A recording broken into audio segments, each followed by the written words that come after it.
अस्सलामुअलैकुम friends, welcome to my academy. आज की वीडियो में हम देखने वाले हैं नेस्टेड फॉर लूप।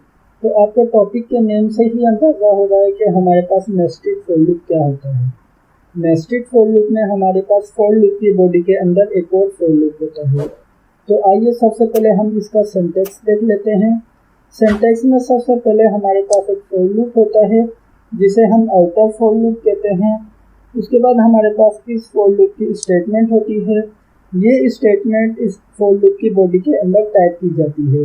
उसके बाद हमारे पास आउटर फॉर लूप की बॉडी के अंदर एक और फॉर लूप होता है जिसे हम इनर फॉर लूप भी कहते हैं। उसके बाद हमारे पास इनर फॉर लूप की स्टेटमेंट होती है। तो फ्रेंड्स, आइए चलते हैं अपनी पाइथन आईडीएलई में और देखते हैं कि किस तरीके से वर्क करता है और अपनी आइटरेशन को कंप्लीट करता है। तो हम आ गए हैं अपनी पाइथन आईडीएलई में। सबसे पहले हम अपना आउटर फॉर लूप टाइप करते हैं। हम टाइप करते हैं फॉर आई इन रेंज। यहाँ पर आई आपके पास कोई भी वेरिएबल हो सकता है। हम यहाँ पर इसे रेंज देते हैं कि आप 1 से स्टार्ट हों और 4 तक चलें और 1 का इंक्रीमेंट करें। हमें मालूम है कि इसमें 4 इंक्लूड नहीं होगा। ये आउटर लूप चलेगा 3 टाइम्स। उसके बाद हम स्टेटमेंट प्रिंट करवाते हैं आउटर लूप और यहाँ पर आई की वैल्यू भी प्रिंट करवाएंगे। उसके बाद हम अपना इनर फॉर लूप टाइप करते हैं। हम इसे कहते हैं फॉर जे इन रेंज। हम इसे रेंज देते हैं कि आप 1 से स्टार्ट हैं और आप भी 4 तक चलें और 1 का इंक्रीमेंट करें। इसकी बॉडी में हम स्टेटमेंट प्रिंट करवाएंगे।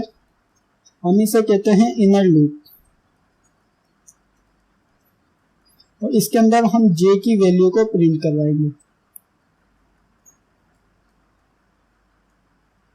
आइए इसे सेव करके रन करते हैं। तो आप देख सकते हैं कि आपके पास कुछ इस तरह की आउटपुट आ रही है।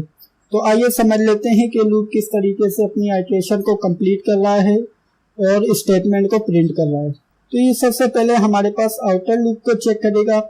हमने इसे कहा है आउटर लूप में कि आप 1 से स्टार्ट हों और 4 तक चले। तो ये लूप चलेगा 3 टाइम। जब ये लूप फर्स्ट टाइम चलेगा तो हमारे पास आई में स्टोर होगा 1। उसके बाद ये इसकी स्टेटमेंट को प्रिंट करेगा। हमने यहाँ पर प्रिंट करवाया है आउटर लूप और आई की वैल्यू। तो आप देख सकते हैं कि आपके पास आउटपुट के अंदर स्टेटमेंट प्रिंट हो रही है कि आउटर लूप और आई की वैल्यू यहाँ पर है 1। उसके बाद हमने इसके अंदर नेस्टेड लूप टाइप किया है। हमने नेस्टेड लूप में कहा है कि आप 1 से स्टार्ट हों और आप चलें 4 तक। तो ये लूप चलेगा 3 टाइम। उसके बाद हमने इसकी बॉडी के अंदर स्टेटमेंट प्रिंट करवाई है इनर लूप और जे की वैल्यू। तो आप देख सकते हैं कि आपके पास कुछ इस तरह की स्टेटमेंट प्रिंट हो रही है। इनर लूप और जे की वैल्यू है 1। उसके बाद ये वापस इस जे के पास जाएगा। तो इस मरतबा जे में वैल्यू स्टोर होगी 2 क्योंकि लूप चल रहा है 2nd टाइम। तो उसके बाद ये स्टेटमेंट प्रिंट करेगा इनर लूप और जे की वैल्यू 2। तो आप देख सकते हैं कि आपके पास यहाँ पर प्रिंट हो रहा है इनर लूप और जे की वैल्यू 2। उसके बाद ये इनर लूप चलेगा 3 के लिए। तो जे में स्टोर होगा 3। उसके बाद ये प्रिंट करेगा इनर लूप और जे की वैल्यू 3। तो ये लूप अपनी आइटरेशन कंप्लीट करके वापस जाएगा आउटर लूप के पास। आउटर लूप चलेगा 2 के लिए। तो आई में स्टोर होगा 2। तो उसके बाद हमने इसकी बॉडी में प्रिंट करवाया है आउटर लूप और आई की वैल्यू।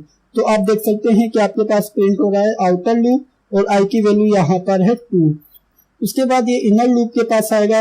इनर लूप भी इसी तरीके से अपनी 3 टाइम्स आइटरेशन को कंप्लीट करेगा। तो आप देख सकते हैं कि आपके पास यहाँ पर इनर लूप की 3 टाइम आइटरेशन हो रही है।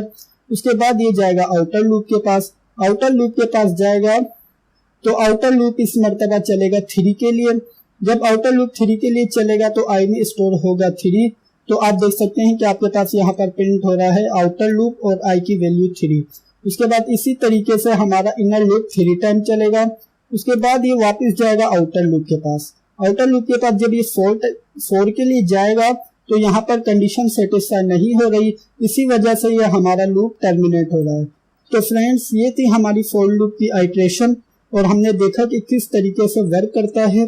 तो फ्रेंड्स, मुझे मालूम है कि आपको वीडियो समझ आई होगी और पसंद आई होगी। अगर वीडियो समझ आई है और पसंद आई है तो लाइक लाजमी कीजिएगा और अगर आपने अभी तक हमारे चैनल को सब्सक्राइब नहीं किया तो प्लीज सब्सक्राइब कर लीजिए और बेल के आइकन पर लाजमी क्लिक कीजिएगा। Thank you for watching this video friends. Bye bye.